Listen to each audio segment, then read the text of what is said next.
சந்தோஷம் சந்தோஷம் வாழ்க்கையின் பாதி பலம்.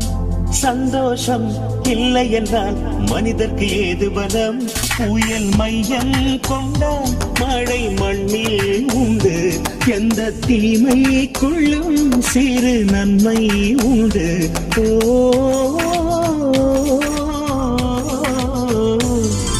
சந்தோஷம் சந்தோஷம் வாழ்க்கையின் பாதி பலம். சந்தோஷம் இல்லை என்றால் மனிதர்க்கு ஏது பலம்? புயல் மையம் கொண்டால் மழை மண்ணில் உண்டு. எந்த தீமை கொள்ளும் சிறு நன்மை